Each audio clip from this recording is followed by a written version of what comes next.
Salut à tous, bienvenue dans cette vidéo. Aujourd'hui je vous emmène une journée avec moi en Erasmus. Bon, au départ je voulais faire une vidéo de ma routine d'une journée classique en Erasmus, mais en fait plus j'y réfléchis et plus je me dis que c'est pas hyper intéressant en fait. Alors évidemment ici il se passe plein de trucs, mais en fait ma routine classique est pas vraiment particulière. Je me lève le matin comme tous les jours, je prends ma douche, je bois mon café avant d'aller en cours. Les cours sont assez ennuyeux, j'aurais peut-être dû en choisir d'autres. Et à la fin de la journée, je rentre à l'auberge étudiante, je passe trop de temps sur les réseaux, puis je mange, je vais dormir après m'être brossé les dents. Rien vraiment particulier quoi. Évidemment, c'est pas tous les jours comme ça. 2 à 3 fois par semaine, on sort avec les copains ou on se pose dans une chambre pour discuter et passer la soirée chill ensemble. Mais finalement, tout ça, c'est la vie classique d'un étudiant, que ce soit en Erasmus ou pas. Non, ce qui est particulier ici, c'est plutôt l'environnement dans lequel je vis. Le fait d'être dans une auberge avec que des étudiants, de dormir dans une chambre à 4, de parler l'anglais toute la journée, et puis surtout de se faire de nouveaux amis et passer tout son temps avec eux. Mais à part ça, c'est plutôt une vie classique d'étudiant, et du coup, je me suis dit que quitte à vous emmener avec moi une journée en Erasmus, autant bien choisir la journée.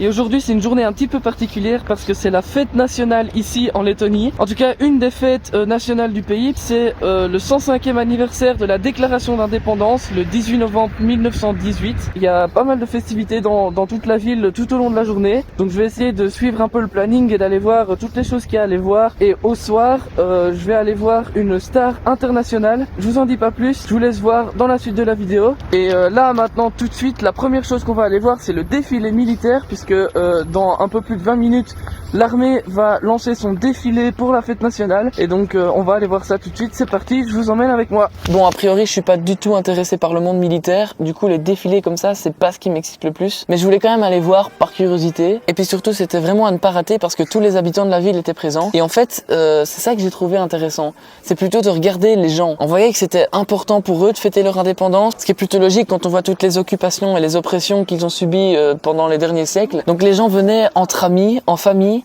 avec leurs enfants même, et on sentait un sentiment de joie collective, de légèreté. Tout le monde était content d'être là, et je peux vous dire que c'est pas souvent l'impression que nous donnent les Lettons d'habitude. Et après avoir attendu quelques dizaines de minutes sous le son des canons, 2 avions ont ouvert le bal en traçant le drapeau letton dans le ciel. Et pendant environ une demi-heure, différents types de véhicules militaires se sont suivis sous le bruit des moteurs et l'odeur du carburant.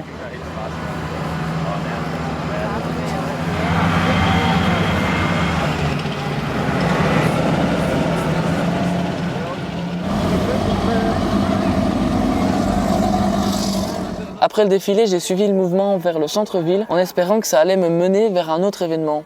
Je viens de regarder sur le planning et la prochaine chose intéressante qui vaut le coup d'aller voir est à 17h, donc il y a une espèce de concert et donc j'ai 2 heures à tuer et en attendant je vais essayer d'aller trouver un truc à manger et d'essayer de trouver un drapeau letton parce que j'en aurai besoin ce soir. Je vous en dis pas plus, vous le verrez plus tard.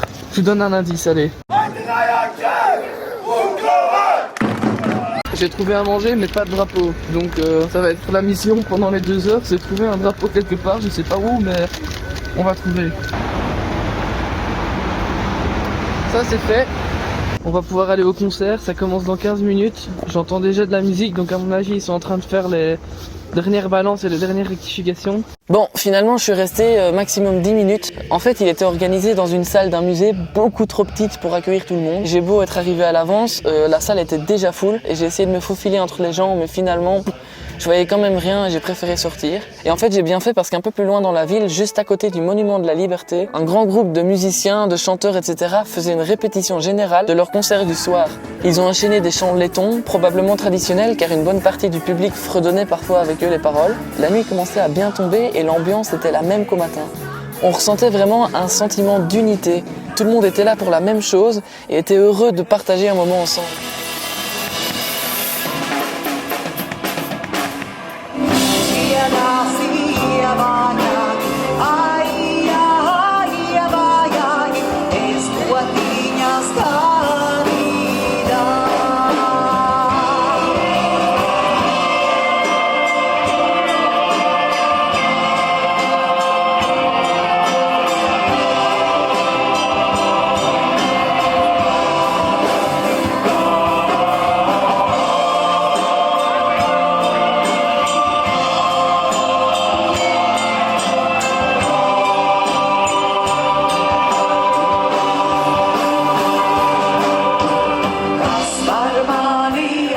jusqu'à ce que d'autres chants, beaucoup moins laitons, commençaient à se faire entendre au loin. Ce jour-là, un groupe de 1500 ultra-supporters croates avait fait le déplacement à Riga pour assister à leur match de qualification à l'Euro contre la Lettonie. Et depuis le début de la journée, ils n'ont pas manqué de nous montrer leur présence.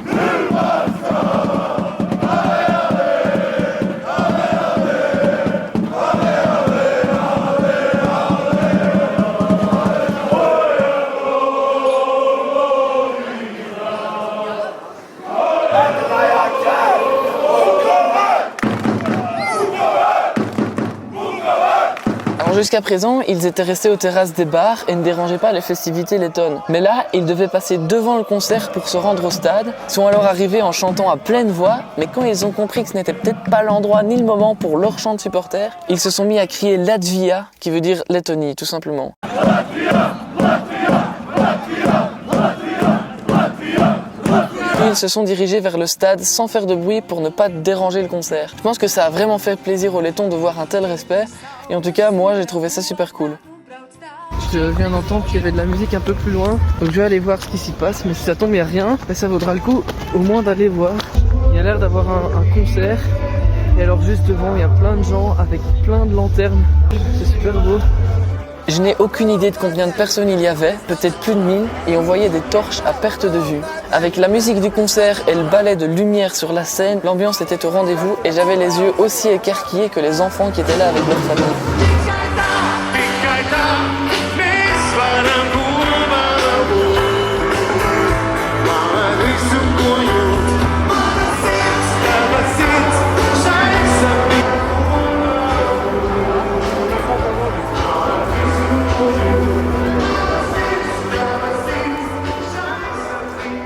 Et cette fois, pas de Croates pour venir perturber le moment. Bah justement, en parlant des Croates, je suppose que plusieurs d'entre vous avaient deviné. Je vais d'abord aller rejoindre Carlo et on va se diriger vers le stade pour aller voir le match Croatie-Lettonie. Le match commence à 19h. Je suis content parce que je savais qu'il y avait un concert à 19h en plein centre et que j'allais le rater à cause du match. Mais j'ai vu une bonne partie du concert avant puisqu'ils ont fait une répétition juste avant, donc j'ai pu voir une bonne partie des trucs et tout. Et maintenant, je me dirige vers le stade pour aller voir Modric sur un terrain de foot dans la vraie vie. Ça va être bien. Let's go! Bon, j'ai encore un dernier truc à faire. Hop là. C'est pas un maillot de la Lettonie, mais c'est les bonnes couleurs. J'ai des petits drapeaux lettons avec des épingles que je vais pouvoir mettre sur le logo. On va faire avec les moyens du bord. Et alors je vais le mettre au-dessus de ma veste parce que quand même pas déconner, hein, il fait approximativement moins 4-5 degrés. Donc c'est parti. Bon, pendant le match, j'ai pas filmé grand chose, mais c'était vraiment incroyable parce que le stade est tout petit, ce qui fait qu'on est assis assez proche du terrain et donc des joueurs. Et des grands joueurs dans l'équipe de Croatie, c'est pas ce qui manque. Gvardiol, Brozovic, Kovacic, Perisic et j'en passe, sans oublier le grand Modric, considéré tout simplement comme l'un des meilleurs milieux de terrain de l'histoire du football. Alors le voir à littéralement 10 mètres de moi pour seulement 8 €, c'était vraiment incroyable et c'était juste parfait pour finir cette super chouette journée.